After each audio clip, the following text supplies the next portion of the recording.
अस्सलाम वालेकुम दोस्तों, रोशन राशि में आप सबको खुश आमदीद।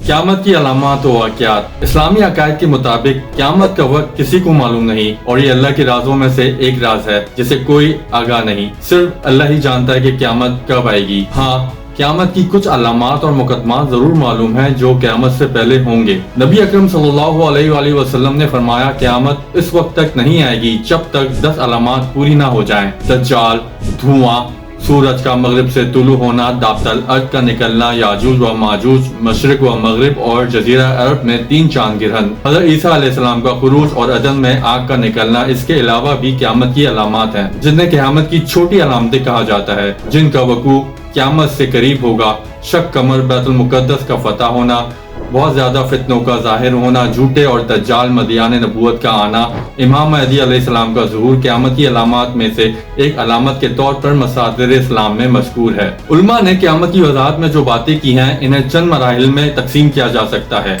मरहला हशर, जिस वक्त हज़रत इज़राफील अलैहिस्सलाम सूर फूकेंगे, इस मरहले का आगाज हो जाएगा ताकि रूहें जिस्मों में वापस आ जाएं। जिस्म बड़ी तेजी से मकाम हिसाब की तरफ बढ़ेंगे। यहाँ के काफी मुद्दत खड़े रहेंगे, यहाँ तक कि हालत गैर हो जाएगी और मजीद इंतजार करना मुमकिन ना रहेगा। इस वक्त अल्लाह ताला अपने हबीब हजरत मोहम्मद सल्लल्लाहु अलैहि वसल्लम को इज्जत व शर्फ बख्शेगा और वो मुकर्रर मकाम पर तशरीफ लाएंगे और इनके साथ उम्मत के बुजुर्ग भी तशरीफ लाएंगे। हर वो शख्स जिसने आप को झुटलाया होगा या गुमराह होगा, आप सल्लल्लाहु अलैहि वसल्लम से दूर कर दिया जाएगा। फिर तमाम अंबिया सलाम इसी तरह तशरीफ लाएंगे। मरहला इंतजार हिसाब, अल्लाह जितना अरसा चाहेगा लोगों को शिद्दत व सख्ती के साथ सूरज के करीब रखेगा, यहाँ तक दुनिया में अमाल के हिसाब से पसीना निकल आएगा। शफात कब्री का मरहला, ये मरहला भी बहुत सख्त होगा, यहाँ तक कि तमाम अंबिया सलाम नबी करीम सल्लल्लाहु अलैहि वसल्लम की तरफ रुजू करेंगे और इनसे अपने पैरोकारों के लिए शफात तलब करेंगे। नबी अकरम सल्लल्लाहु अलैहि वसल्लम से कहा जाएगा, शफात करें, आपकी शफात कबूल की जाएगी,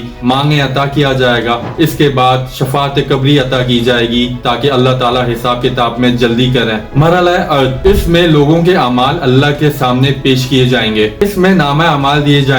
कुछ के नामा अमाल दाएं हाथ में होगा और कुछ के बाएं हाथ में दिया जाएगा। हिसाब का दूसरा मरहला, यह जद्दल और लोगों पर दलील कायम करने का मरहला है। मीज़ान का मरहला, इसमें मीज़ान लगाया जाएगा जिसमें तमाम मखलूक के अमाल को अदालत के साथ तोला जाएगा। मरहला सिरात, जहन्नुम के ऊपर सिरात नस्ब कर दी जाएगी। मोमिन इससे गुजर कर दूसरी तरफ चले जाएंगे जो कि जन्नत है और कुफ्फार जहन्नुम में गिर जाएंगे। अरफातुल जन्नह का मरहला, इसमें मोमिनीन के दिलों में मौजूद रंजिशों को अल्लाह ताला दूर कर देगा और वो भाई भाई बनकर जन्नत में दाखिल हो जाएंगे और मजे से एक दूसरे के सामने बैठे होंगे। अल्लाह पाक हम सबका खात्मा ईमान पर करे और हमें क़यामत के दिन सरकार दो आलम सल्लल्लाहु अलैहि वसल्लम की शफात नसीब फरमाए, आमीन। दोस्तों, वीडियो पसंद आई है तो लाइक करें, हमारे चैनल को सब्सक्राइब करें। मिलते हैं आपको नेक्स्ट वीडियो में किसी नए टॉपिक के साथ। अपना बहुत ख्याल रखिएगा। अल्लाह हाफिज।